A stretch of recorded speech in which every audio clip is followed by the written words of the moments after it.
Welcome student, जामनीकांत BEd college की class में आप लोगों सभी का फिर से एक बार स्वागत है। हम चर्चा कर रहे हैं मेथड पेपर का, यानी कि हिस्ट्री मेथड से रिलेटेड हम बात कर रहे थे। तो पिछले क्लास में हम लोगों ने इंट्रोडक्शन इत्यादि के बारे में जानकारी प्राप्त की, उसका डिफिनेशन जाना। आज हम जानेंगे हिस्ट्री का इम्पोर्टेंस क्या है, साथ ही साथ इसकी क्षेत्र क्या है।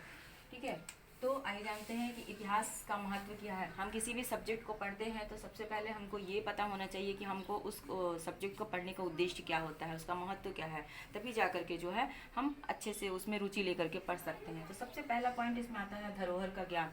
इतिहास क्या है? ये धरोहर का ज्ञान है। हमारे पूर्वजों ने हमारे लिए क्या छोड़ा है, इसके बारे में जानकारी हमको प्राप्त होती है इतिहास के माध्यम से।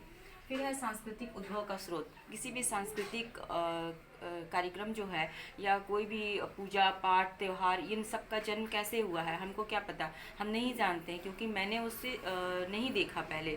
तो हम लोग कैसे, इतिहास के माध्यम से ही पता चलता है। सिंपल सा एग्जांपल है कि अगर हम होली का त्यौहार मनाते हैं तो होली मनाने के पीछे का रीज़न क्या है, ये हमें कैसे पता चलता है? ये हमें एक स्टोरी के माध्यम से पता चलता है। ये स्टोरी हमारे दादी दादा पूर्वज जो है वो बोलते चले आ रहे हैं, जिससे पता चलता है कि ऐसी घटनाएं घटित हुई थी जिसके कारण जो है वो हम लोग होली सेलिब्रेट करते हैं। साथ ही साथ है ज्ञान वर्धन। निश्चित है कि अगर हम आज के बात करते हैं तो आज हम केवल ज्ञान अर्जन नहीं कर रहे। हम अगर बीती बातों को जान रहे हैं, सांस्कृतिक धरोहर के बारे में जान रहे हैं, उसकी जन्म के बारे में जान रहे हैं, उसके स्रोत के बारे में जान रहे हैं, तो हमारे ज्ञान में क्या होता है, विकास होता है।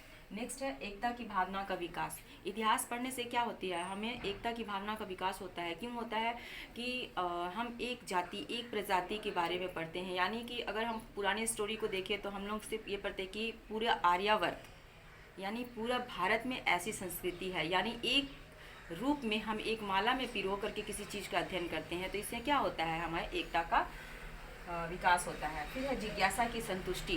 कोई भी घटना घटित हुई तो उसके पीछे का रीज़न क्या था, जिज्ञासा हमारे अंदर जो है वो बनी होती है। तो ये जिज्ञासा की संतुष्टि हम लोगों को कैसी होती है, हमको इतिहास के माध्यम से ही जिज्ञासा की संतुष्टि होती है। ठीक है, फिर है विकास का क्रम।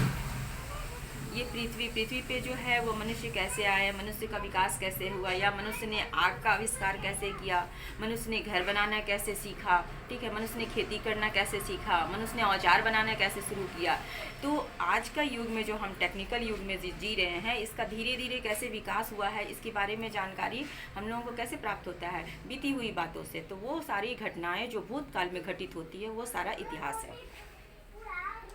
हैं इतिहास आदिकाल में घटित घटनाओं का केवल क्या करता है, बताता ही नहीं बल्कि पुरानी सफलता और असफलता के कारणों को भी ज्ञात करता है। यानी कि इतिहास एक ऐसा विषय है जो हमको ये नहीं बताता है कि क्या घटना घटित हुई थी भूतकाल में, बल्कि उस घटना की घटित होने से उसकी सफलता क्या थी, उसकी असफलता क्या थी। तो सफलता क्या थी तो वो जब हम जान जाते हैं तो हमें आगे का जो है वो योजना बनाने में आसानी हो जाती है। चाहे वो हमें सरकारी तंत्र का हो या आर्थिक स्थिति का हो या फिर नगर राज्य का हो, किसी भी चीज़ का हो, अगर हम सफलता और असफलता के कारण के बारे में जान जाते हैं तो असफलता के पीछे का जो कारण होता है उसको हम लोग क्या करते हैं, साइड करके और उस गलती को नहीं दोहराते हैं। कहने का मतलब कि हमें गलती का पता चल जाता है, जिस वजह से अगर कोई घटना घटित होती तो आने वाले समय में हम अपने भविष्य को अच्छा बना सकते हैं।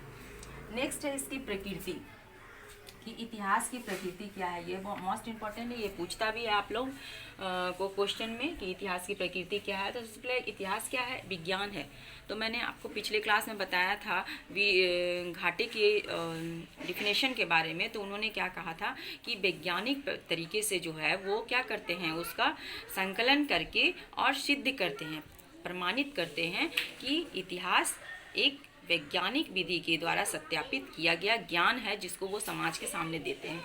तो इनके अनुसार जो है वो इतिहास क्या है, एक विज्ञान है। कैसे, तो ये एक सामाजिक विज्ञान है। चूँकि समाज के उन सभी मापदंडों, उन सभी क्रियाकलापों, उन सभी पहलुओं का वो सिस्टमैटिक ढंग से अध्ययन करता है, इसीलिए इसे सामाजिक विज्ञान कहा गया है। तथ्यों का संकलन प्रमाणित स्रोतों के आधार पर किया जाता है। हिस्ट्री का क्या है, हम किसी भी चीज़ को पढ़ते हैं तो सिर्फ ऐसे भरवली पढ़ते हैं और मान लेते हैं कि ऐसा हुआ था। नहीं, हम उस तथ्य के जो है वो खोजबीन करते हैं। ठीक है, कहीं अगर मान लीजिए पता चलता है कि ये गुफा जो है वो फलना राजा महाराजा के समय बनाया गया था, ये मकबरा बनाया गया था, ये मंदिर बनाया गया था, तो खोज किया जाता है कि उस मंदिर के बनाने के पीछे का रीज़न क्या है, मंदिर में बनाने का तरीका क्या था, स्ट्रक्चर क्या था, कब से कब तक का बना था। ये पुरातत्व विशेषज्ञ जो होते हैं इन सब की खोज करते हैं और उसके आधार पर जो है सत्य प्रमाणित करते हैं और तब वो उस ज्ञान को हम सबके समक्ष रखते हैं। नेक्स्ट है तथ्यों का तर्क निष्पक्ष विश्लेषण से होता है, क्योंकि उसको पक्षपात करने वाला कोई नहीं होता है। क्योंकि मान लीजिए कि अगर एक शिला है और वो शिला में कुछ लिखा हुआ है, शिलालेख जिसे कहते हैं, तो अगर हमें कहीं खुदाई में वो निकलता है और पता चलता है तो क्या करते हैं, उसको कोई ये नहीं बोलता है कि नहीं यही चीज़ तुम लिखा हुआ है यही बोलो, यानी पक्षपात नहीं होता है। तो हम निष्पक्ष रूप से उसका विश्लेषण कर सकते हैं। तो जो शोधकर्ता होते हैं, जो अन्वेषण करता होते हैं, वो निष्पक्ष रूप से उसका विश्लेषण करके सत्य को हम सबके समक्ष रखते हैं। नेक्स्ट है घटनाओं में क्रमबद्धता होती है। सिंपल सी है कि किसी भी राजा का शासनकाल अगर हम ले लेते हैं तो क्या करते हैं, मुगल शासन कब आया था, औरंगजेब कब आया था, खिलजी कब आया था, तो इन सब का शासन का काल होता है, एक निश्चित पीरियड होता है और उसके बाद उसका सीक्वेंस में जाते हैं कि इस मुगल के बाद में जो है इसका शासन आया, उसके बाद अंग्रेज़ों का शासन आया। कहने का मतलब कि हर चीज़ को हम लोग सिस्टमेटिक ढंग से पढ़ते हैं, यानी क्रमबद्ध रूप में पढ़ते हैं। ऐसा नहीं है कि बाद में जो राजा आया उसको पहले पढ़ लिया, पहले जो राजा आया उसको बाद में पढ़ लिए। तो ये जो क्रमबद्धता होती है ये वैज्ञानिकता का प्रतीक होती है।